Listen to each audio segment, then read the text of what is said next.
Time for the 49ers Rush Podcast.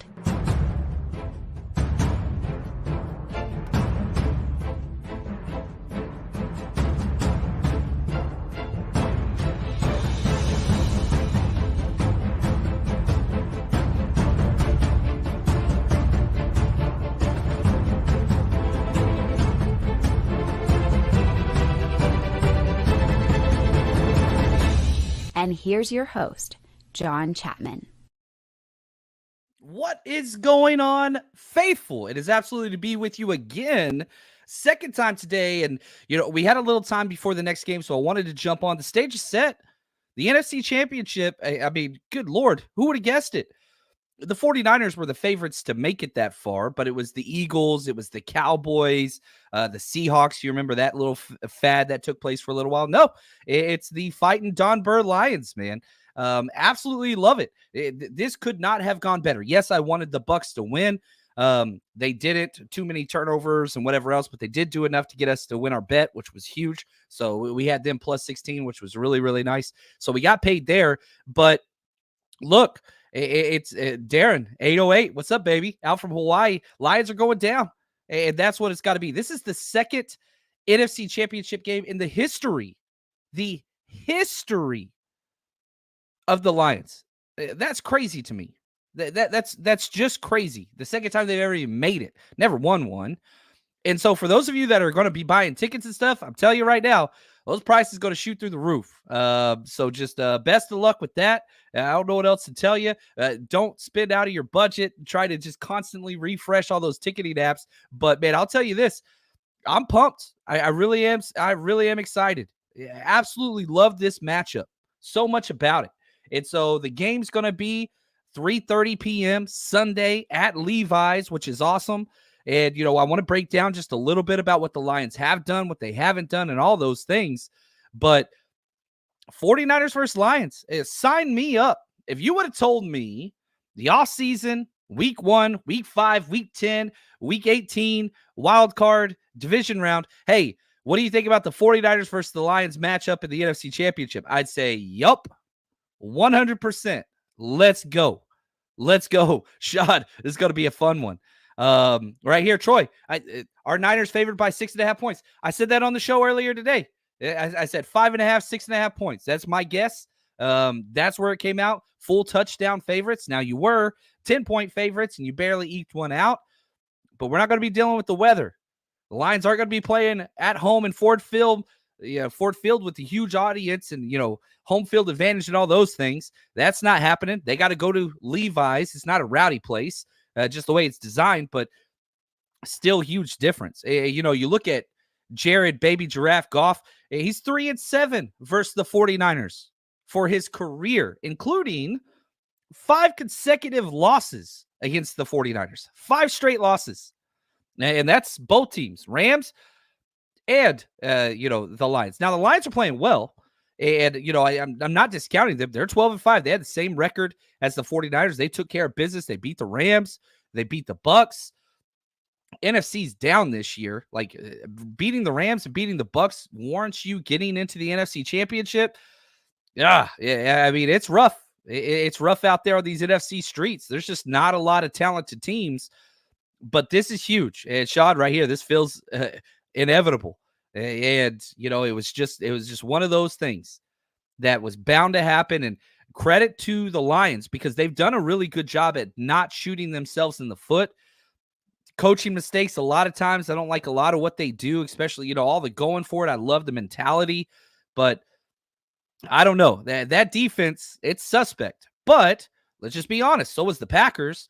And Kyle Shanahan chose to not even try to exploit their biggest, matchup weakness. So it's easy to sit there and watch that game, the Bucs and the Lions, and be like, man, these two defenses are terrible. And they were. In the second half, they were god-awful. But 49ers defense, I would say, is god-awful. Sure as hell not in the second half, especially fourth quarter where they gave up 0 points. The Lions kind of turn it on at the end of games. That's kind of what they're notorious for. We're going to break down a lot of film of them. We're going to all shows all week, and the 49ers get an extra day. Also, I wanted the Bucs just because they would have to travel more, right? The Bucs won, they'd have to fly from Detroit back to Tampa Bay, there, then back to Santa Clara. Now Detroit, they just get a chill and then fly out, and they've been home for a few weeks now. So it did feel inevitable. I mean, they were favored by a lot of points. And so I'm excited, man. This is going to be a lot of fun. James says, any injury update on Debo? I am constantly refreshing the feed. I'm texting anybody I know. Haven't heard anything. Have not heard anything on Debo yet. Now, the 49ers said they were all getting the day off, go home, watch the games, relax. You get that extra day because you were the 1 seed. And so you get rewarded that, which I really, really do like how the NFL's doing that with the new 7, seeds and all that stuff. But yeah, we'll see here, right here. Gold-blooded. Jared Goff has PTSD from his Rams days. Bang, bang, Niner game. No, he says, bang, bang, nothing gonna change. Ooh, I like that little switch up there. It was bad. The last touchdown pass that he threw for the Rams against the 49ers was to Javon Kinlaw. Yeah, that's a real thing. He has not played well against this 49ers defense. And you could say, well, it's a different defense and, different coordinators, different players, but the scheme's the same. And it's the scheme that he had a problem with. And it didn't matter even whenever he went to Detroit. He's lost to us in Detroit as well. So, yeah, Goff's playing the best football of his career. And, it's been kind of fun seeing what he can do. And Ben Johnson's awesome, the offensive coordinator for the Lions. But let's be honest, we're going to have to see some different things. And it's going to be a fun matchup. I don't think that this is going to be a gimme game. I do think that the 49ers will win. I like this prediction. George, what's up, brother? He says 49ers 27, Detroit 21. That's basically what the spread is saying. And we'll have to see. Is Debo playing? Is he not? The weather's going to be good, so that's huge. There's a lot to see here. Now, if we pull up kind of just a real quick snapshot of what the Lions have done this year. Offensively, they're good. 5th in points scored, 3rd in total yards. That's incredible. They throw the ball a ton, man. They throw the ball a lot. They're a good rushing team. They have 27 rushing touchdowns. That's best in the NFL. And they have no problem running the ball. None at all. Defensively, that's where the issues are. Aaron Glenn, everybody loves him. He's getting head coaching interviews, and I'm just like, anytime I've ever watched Detroit play, I'm like, this defense is not good. It's not sound. It's not. 23rd in points allowed defensively, 19th in total yards, not good. 22nd in first downs allowed. They give up a whole bunch of pass yards, 27th in pass yards allowed and touchdowns, but they do stop the run relatively well because teams throw against them. That's what they do. They open it. Their DBs are not great. They signed a bunch of guys and injuries happen. Now CJ Gardner-Johnson's back. That's going to be key. I really want Debo to be back just so we can see that matchup. They've been talking trash nonstop, right? So, and again, we said bad things about the Packers defense, and the 49ers offense laid an egg until the fourth quarter. They laid a freaking egg. CMC was awesome. A lot of good plays, but that was not the 49ers offense. You go into the very last drive of the game with only 17 points. Looked a lot like the 49ers losses, but they answered late. So the confidence that the 49ers offense has in going against this team, like, again, you look at the AFC teams, and we'll deal with them whenever we deal with them. But come on now. Like, this is a defense that you could get excited about. And here's the thing for Kyle Shanahan. Why the hell doesn't he run the ball? I'll never know the answer to that, especially whenever the opposing team is bad at it. Well, guess what, Kyle Shanahan? You get your wish this week with the Detroit Lions because their secondary is awful. They cannot defend the pass at all. So, Shanahan, if you want to go all out and just empty backfield it like crazy and abandon the run game at critical moments, might play to your strength this week because they cannot defend the pass. They haven't done it all year. They give up yards like crazy. And you even saw that today. If I look at, let me pull up just real quick, just the numbers on today's game. They won 31-23, but Baker Mayfield threw for 319 yards, 3 touchdowns. You see what I'm saying? Like, Baker Mayfield's good, and he's playing his best football ever, but come on, man. He's not – it's Baker Mayfield, right? Like, you see what I'm saying? Like, defense is pretty bad. But, yeah, you that's a lot of yards, man. 349 yards passing. The team totals with the sacks and all that stuff comes out to 319, but 349 total yards passing today for the Bucs. And, if we go back, let's look at the Rams game too. I'll pull up that box score. They just give up a lot. They really do. Now, the points aren't crazy, but, again, we're looking at just the sheer numbers.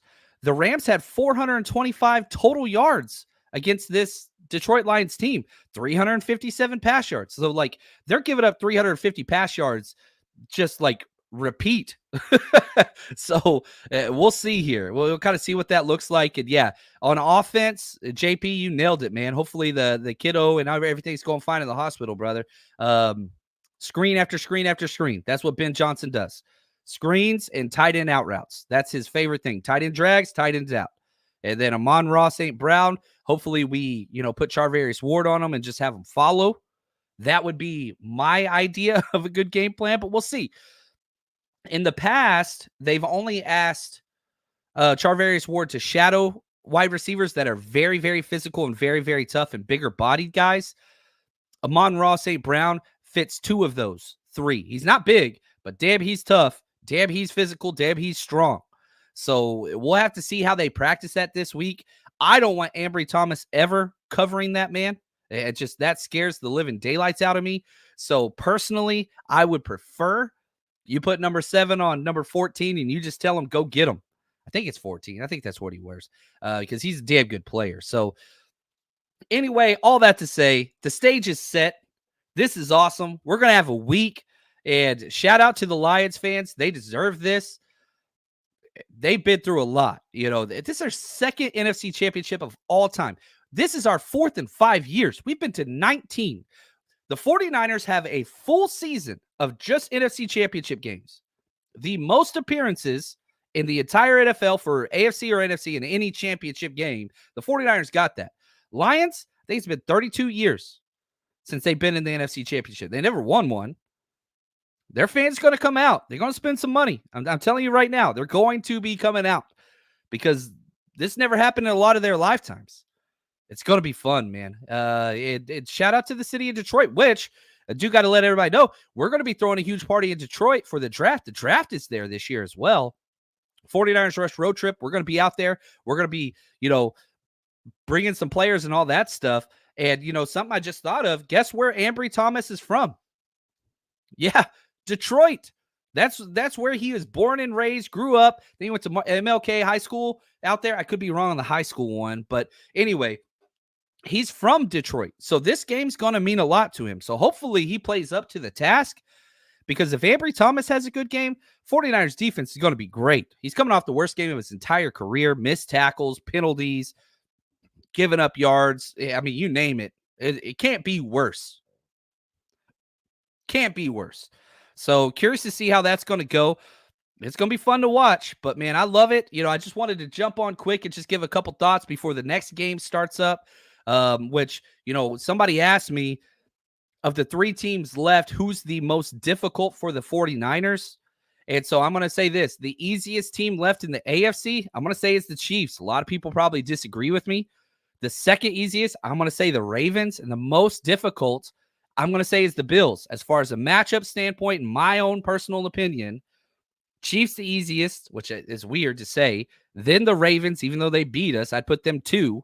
And number 1, I'm telling you right now, we don't match up well with the Bills. I don't like. Now, if you get Josh Allen turnover machine, yeah, for sure. But you get Josh Allen on a good day, I don't like that. And their defense, I don't like the scheme. I just don't like that matchup. But take care of your business. We'll see what happens. We got the Lions first before we get to that point. Man, I'm excited. This is a huge win for the 49ers to be able to play the Lions. The Lions?